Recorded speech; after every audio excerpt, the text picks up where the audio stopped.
नमस्कार शेतकरी बंधू. शेतकऱ्यांनो, कापूस आणि सोयाबीन पिकाच्या अनुदानासंदर्भातील राज्य शासनाच्या माध्यमातून नवीन महत्त्वपूर्ण असा अपडेट आता जाहीर झालेलं आहे. तर तुम्हाला सांगू शकतो की ज्या शेतकऱ्यांना अद्याप ₹1 अनुदान भेटलं नाही किंवा ज्या शेतकऱ्यांना फक्त सोयाबीन पिकाचं अनुदान त्यांना अद्याप भेटलं आणि कापूस पिकाचंच त्यांना अनुदान भेटलं, तर अशा शेतकऱ्यांसाठी एक गुड न्यूज आहे. कारण की राहिलेल्या सर्व काही शेतकऱ्यांसाठी जे पण अर्ज त्यांचे अद्याप बाकी होते, जे शेतकऱ्यांना त्यातून अपात्र करण्यात आलं होतं, त्या शेतकऱ्यांसाठी दुसरा टप्पा या दुसऱ्या टप्प्यामध्ये ते अनुदान देण्याचं राज्य शासनाने ठरवलं होतं. आणि तुम्हाला सांगू शकतो की आता अगदी काही दिवसातच आहे की दुसरा टप्पा देखील ते अनुदान दुसऱ्या टप्प्यात तुम्हाला ते भेटून जाणार आहे. तर या संबंधीची सर्व काही माहिती आपण या व्हिडिओच्या माध्यमातून अगदी सविस्तरपणे जाणून घेणार आहोत. त्याकरता व्हिडिओ खूप जास्त माहितीपूर्ण, व्हिडिओला नक्कीच शेवटपर्यंत पूर्ण पहा. आणि त्या अगोदर आपल्या चॅनलवरती नवीन आलं असेल तर चॅनलला सबस्क्राईब करा, व्हिडिओला लाईक करा आणि इतर शेतकऱ्यांना पण माहितीपूर्ण व्हिडिओ त्यामुळे शेअर करा. तर शेतकऱ्यांना तुम्हाला सांगू शकतो की या अनुदानासंदर्भातील आता एक महत्त्वाचा अपडेट असं आहे की आता आपल्या भारताचे प्रधानमंत्री नरेंद्र मोदी यांच्या माध्यमातून हे अनुदान तुम्हाला वितरण होणार आहे, याचा दुसरा टप्पा. आणि हे अनुदान लवकरच वितरण करण्याचं त्यांनी याच्यामुळे ठरवलं आहे की शेतकऱ्यांना येणाऱ्या काही दिवसातच आता येणाऱ्या आगामी विधानसभा निवडणुकांची आचारसंहिता अगदी काही दिवसात आता लागणार आहे. एक तर 15 तारखेला लागणार आहे किंवा 15 तारखेपासून 20 तारखेपर्यंत कधी पण त्या आचारसंहिता लागू शकतात. त्यामुळे शेतकऱ्यांना तुम्हाला सांगू शकतो की राज्य शासनाच्या माध्यमातून हे एक नवीन अपडेट समोर आले की आता राहिलेल्या सर्व काही शेतकऱ्यांना ज्यांना अद्याप ₹1 अनुदान भेटले नाही आणि ज्यांना भेटलं त्यांना फक्त कापूस पिकाचंच भेटलं, सोयाबीन पिकाचा अद्याप ₹1 त्यांना भेटले नाही. बऱ्याच काही शेतकऱ्यांना कमेंट केल्या होता. तर या संबंधीचीच हे अनुदान सर्व काही वितरण आता दुसऱ्या टप्प्यात होणार आहे, ते नरेंद्र मोदी यांच्या माध्यमातून होणार आहे. आता ते किती तारखेला होणार आहे तर शेतकऱ्यांना याची एक तारीख आता काही न्यूज आर्टिकल आणि याच्या सोशल मीडियाच्या माध्यमातून समोर आली ती की 10 ऑक्टोबर 2024 रोजी नरेंद्र मोदी यांच्या माध्यमातून हे अनुदान जे की परत एकदा नव्याने वितरण करण्याचं राज्य शासनाने ठरवलं, असं बऱ्याच काही आर्टिकलच्या माध्यमातून ही माहिती आता समोर आली. अद्यापही ज्या शेतकऱ्यांना ₹1 अनुदान ते भेटलं नव्हतं, आता बऱ्याच काही शेतकऱ्यांच्या कमेंट आल्या होत्या, जे की मी तुम्हाला सांगतो.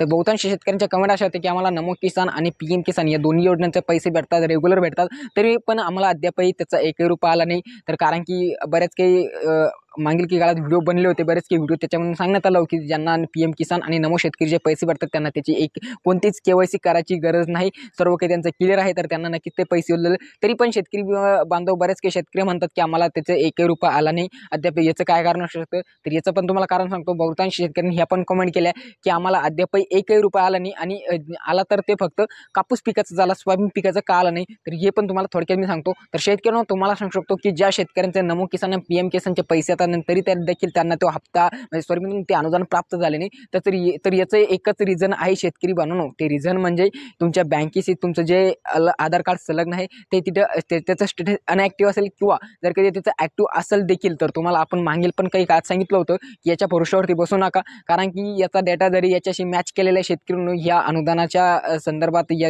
योजनेशी कापूस आणि सोयाबीन पिकाच्या योजनेशी PM किसान आणि नमो किसानचा डेटा जरी त्याच्याशी मॅच केला असेल तरी शेतकऱ्यांनो हे अनुदान तुमचं रखडेल काही प्रॉब्लेममुळे.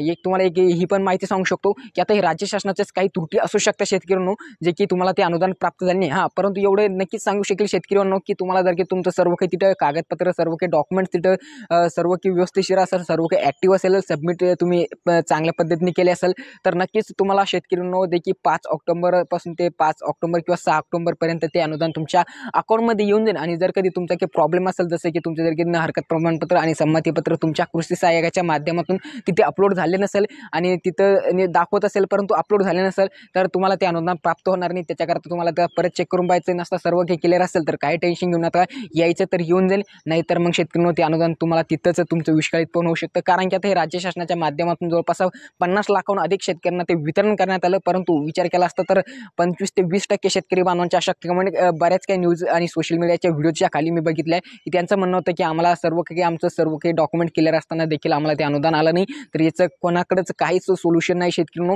हे अनुदान जे की 5 ते 6 ऑक्टोबरपर्यंत तुमच्या अकाउंटमध्ये येऊन जाईल. हीच एक महत्त्वाची माहिती याच्या माध्यमातून सांगण्याचं काम मी तुम्हाला केलं. आणि जे दुसरा टप्पा तुम्हाला भेटणार आहे ते 10 ऑक्टोबर 2024 पुढे भेटणार आहे, अशी माहिती बऱ्याच काही सूत्रांच्या माध्यमातून, बऱ्याच न्यूज आर्टिकल आणि सोशल मीडियाच्या माध्यमातून, न्यूजच्या माध्यमातून आता समोर आलेले शेतकऱ्यांनो. तर याच्यामध्येच तुम्हाला सांगू शकतो की ज्या शेतकऱ्यांना जे अनुदान भेटलं नाही, रखडलेलं अनुदान आहे, तर याच्यामध्ये ज्यांना अद्याप ₹1 भेटलं नाही, या अनुदानामध्येच त्यांना ते अनुदान भेटणार आहे. जर कधी तुमच्या त्या गावच्या अडीवरती लागलेल्या यादीमध्ये तुमचं नाव असेल तर नक्कीच तुम्हाला त्याच्यात ते संपूर्ण काही अनुदान तुम्हाला भेटून जाईल शेतकऱ्यांनो.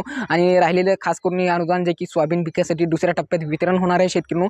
तर याच्यात जे शेतकऱ्यांना ते अनुदान भेटेल त्यांना भेटेल आणि जे शेतकरी हुकले ते हुकले असंच होणार आहे शेतकऱ्यांनो. कारण की आता येणाऱ्या काही दिवसात आता आचारसंहिता लागू लागलाय. तर राज्य शासन काय आता फास्टमध्ये जे की सर्व काही कामं उरकून घेण्याचं काम तिथे करू लागले किंवा तुम्हाला सांगू शकतो की 15 ते 20 ऑक्टोबरपर्यंत आचारसंहिता लागणार आहे. आणि एकदा आचारसंहिता मात्र लागल्या तर तुमचं सर्व काही कामं तिथंच पेंडिंगला पडून जाईल. ज्यावेळेस विधानसभा निवडणुका होऊन पार पडतील त्याचा निकाल रिझल्ट लागेल त्याच्यानंतर दुसरं सरकार स्थापित होणे मग सारं राहिलेले सर्व काही पेंडिंग कामं तिथून पुढे व्हायला सुरुवात होईल शेतकऱ्यांनो. तर हेच एक महत्त्वाचा अपडेट होता. बहुतांश शेतकऱ्यांच्या कॉमेडी येत होत्या की आम्हाला अद्याप सर्व काही आमचं क्लिअर असून देखील आम्हाला दादा ते कापूस आणि सोयाबीन पिकाचं अनुदान आलं नाही. तर तुम्हाला सांगू शकतो दादा याच्याकडे माझ्याकडे पण याचं काही सोल्युशन आहे जे सांगण्याचं मी तुम्हाला काम केलं. तुम्ही सर्व काही ते करून चेक करून बघू शकता. तुमचं चेक असेल तर ना सर्व काही क्लिअर असेल तर नक्कीच तुम्हाला 5 ते 6 ऑक्टोबरपर्यंत ते अनुदान येऊन जाईल. नाही आलं तर मग ते शासन त्याला ग्रहित शासनच त्याला जिम्मेदार राहू शकतं. कारण की हे शासनाचंच आता समजून लागले शेतकऱ्यांना काय ते. तर नक्कीच व्हिडिओमध्ये माहितीपूर्ण वाटली असेल तर लाईक मात्र नक्कीच करा. पुढे असलेच माहितीपूर्ण व्हिडिओ पाहण्यासाठी आपल्या चॅनलला मात्र नक्कीच सबस्क्राईब करून ठेवा. तर शेतकऱ्यांना नक्कीच चॅनलला सबस्क्राईब करून ठेवा. तर मिळूया का नवीन व्हिडिओमध्ये. तोपर्यंत जय जवान जय किसान.